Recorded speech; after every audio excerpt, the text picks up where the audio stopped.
Bismillahirrahmanirrahim. Assalamualaikum warahmatullahi wabarakatuh. Halo, apa kabar semuanya Bapak Ibu Guru, para orang tua dan siswa-siswa sekalian di seluruh Indonesia. Semoga kali ini kita dalam kondisi terbaik kita, sehat walafiat. Saya Lawal di channel Nyibir. Kali ini kita akan kupas tuntas mengenai apa saja yang menjadi perbedaan mendasar antara ujian nasional atau UNBK dengan AKM atau asesmen kompetensi minimum. Bukankah kita ketahui mulai tahun ini pemerintah akan mengatakan AKM atau asesmen kompetensi minimum sebagai pengganti ujian nasional.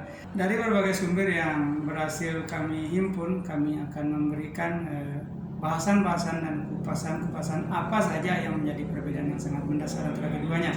Baiklah sahabat-sahabat sekalian, sebelum kita mulai kupasannya, ada baiknya marilah sahabat semua membantu saya untuk mengembangkan channel ini agar saya tentunya lebih bersemangat dengan cara memberi like, comment, share, and subscribe agar saya tentunya lebih bersemangat untuk membuat konten-konten yang menarik di bidang pendidikan dan di bidang-bidang kehidupan lainnya.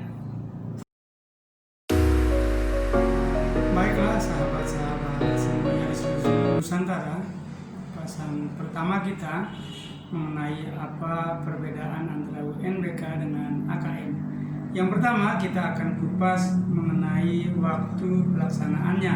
UNBK pelaksanaannya berada di akhir jenjang, sementara AKM pelaksanaannya berada di tengah jenjang. Sehingga pelaksanaan UNBK di kelas 6 SD, kelas 9 SMP, dan kelas 12 SMA. Sementara AKM akan dilaksanakan pada tengah jenjang, yaitu kelas 5 SD, kelas 8 SMP, dan kelas 11 SMA. Sehingga ada rentang waktu 1 tahun untuk memperbaiki kualitasnya.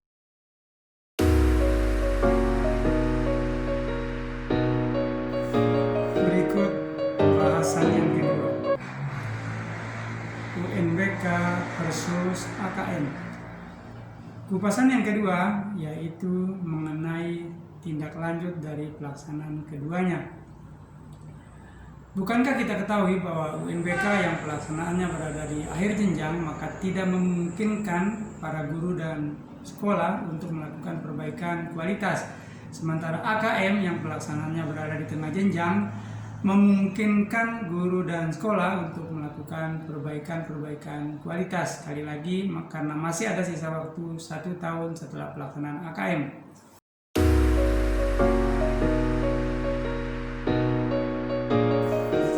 Kupasan yang ketiga, AKM versus UNBK.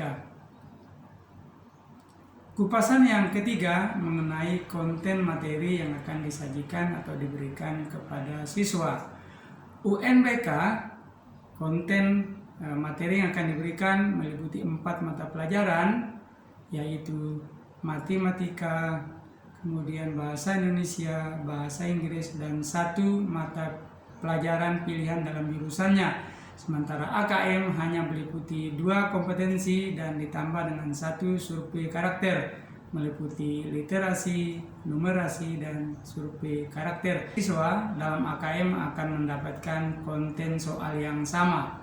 Baiklah sahabat-sahabat semuanya, kupasan yang ketiganya UNBK versus AKM. Yang ketiga, kita akan kupas perbedaan mengenai kemampuan yang akan dipersiapkan oleh siswa.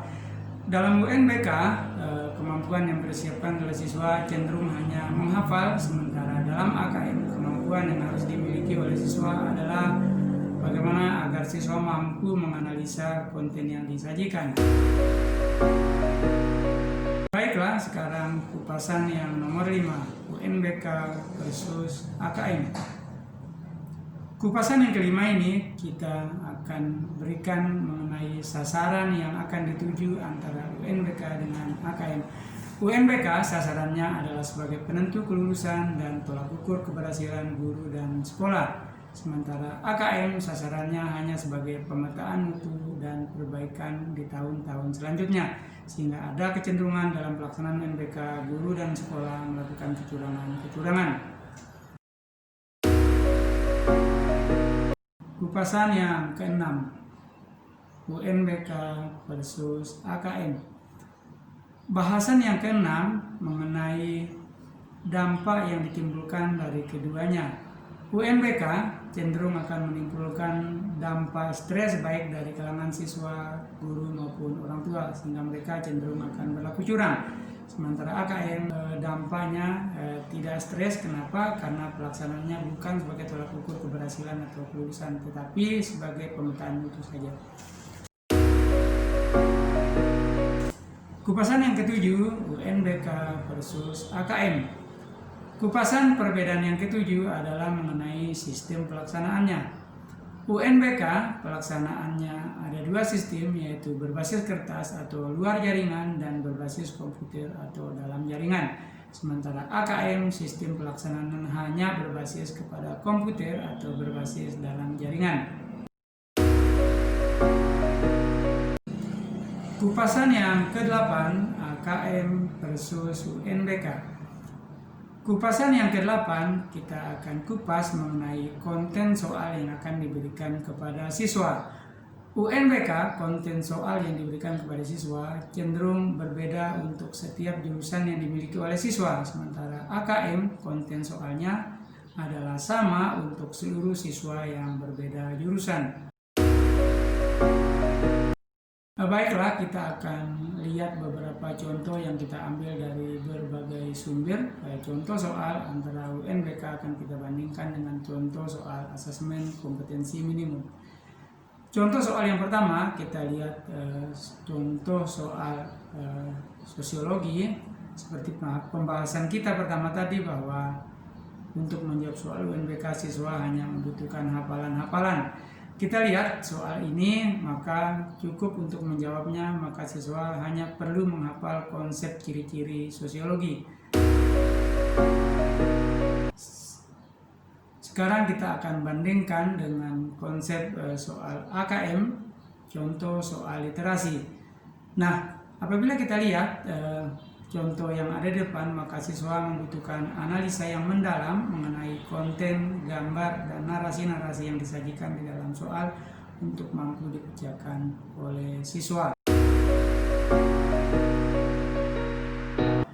Berikutnya kita lihat ada contoh soal karakter.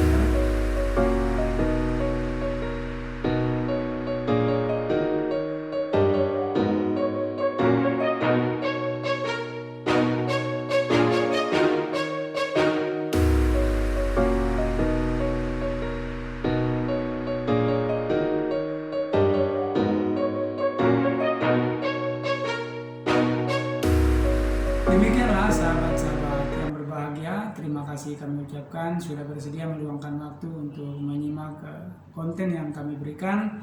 Semoga tentunya konten ini bermanfaat untuk perbaikan asesmen ke depan dan tentunya menjadi persiapan untuk kita menghadapi asesmen tersebut. Demikian, billahi taufiq wal hidayah. Wassalamualaikum warahmatullahi wabarakatuh.